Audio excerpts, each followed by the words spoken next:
إن الله وملائكته يصلون على النبي يا أيها الذين آمنوا صلوا عليه وسلموا تسليما.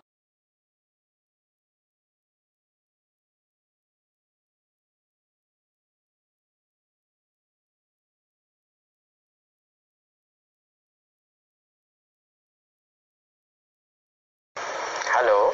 Assalamualaikum warahmatullahi wabarakatuh. Waalaikumsalam. Dengan siapa ini? Di mana? Dengan hamba Allah di Bogor. Silahkan. Iya. Assalamualaikum Pak Ustadz. Waalaikumsalam. Iya, saya mau tanya ya. Penting mana menghadiri majelis atau maksudnya majelis-majelis talim dengan belajar Al-Quran? Majelis apa? Iya, maksudnya menghadiri ceramah-ceramah gitu di musola atau di masjid-masjid dengan belajar baca Al-Quran. Oh ya. Assalamualaikum warahmatullahi wabarakatuh. Waalaikumsalam warahmatullahi wabarakatuh. Silahkan Ustaz. Kalau kita berbicara mana yang lebih baik, belajar baca Quran atau mendatangi majelis ilmu? Kalau kita mana yang lebih baik, kembali kepada kondisi masing-masing pada saat itu, ya. Kedua-duanya baik karena satunya baca, satunya paham, ya. Dan dalam beragama tidak hanya baca saja, tapi juga paham. Ya. Dan orang paham juga pasti baca. Namun kalau baca Quran memang harus ada aturannya. Sehingga dikatakan khairukum man ta'allamal Qur'ana wa 'allamahu. Sebaik-baik kalian adalah yang belajar Quran dan yang mengajarkan Quran. Ya.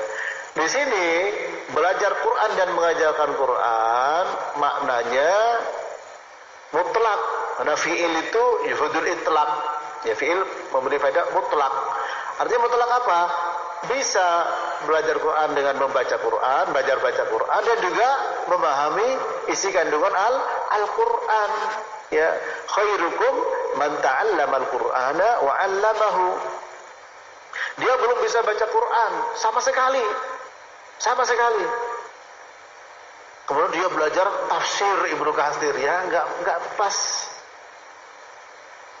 Dia belum belajar, nggak bisa baca Quran.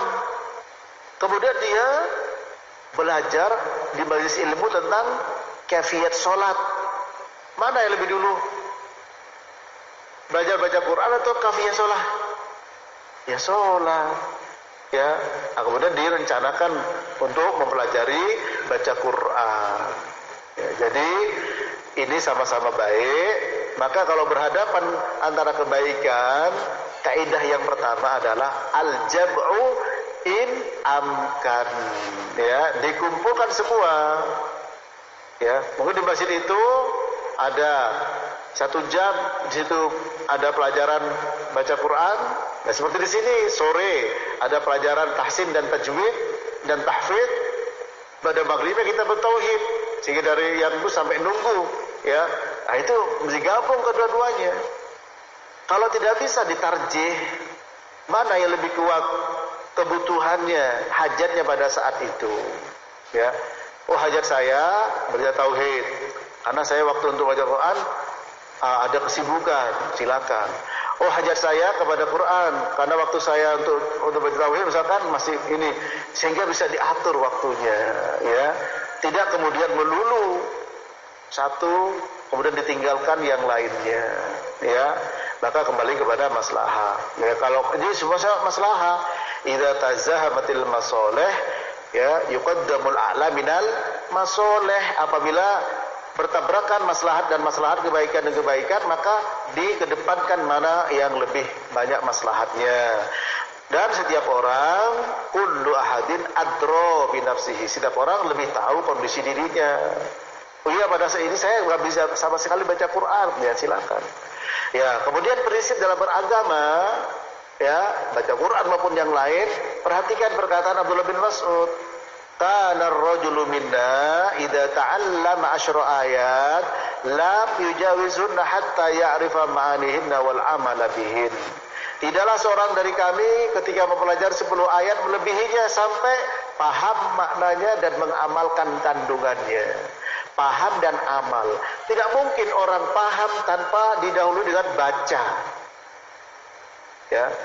Baca melahirkan paham, paham melahirkan amal. Dan kalau ketiganya bisa berjalan dengan baik, insya Allah melahirkan hafal.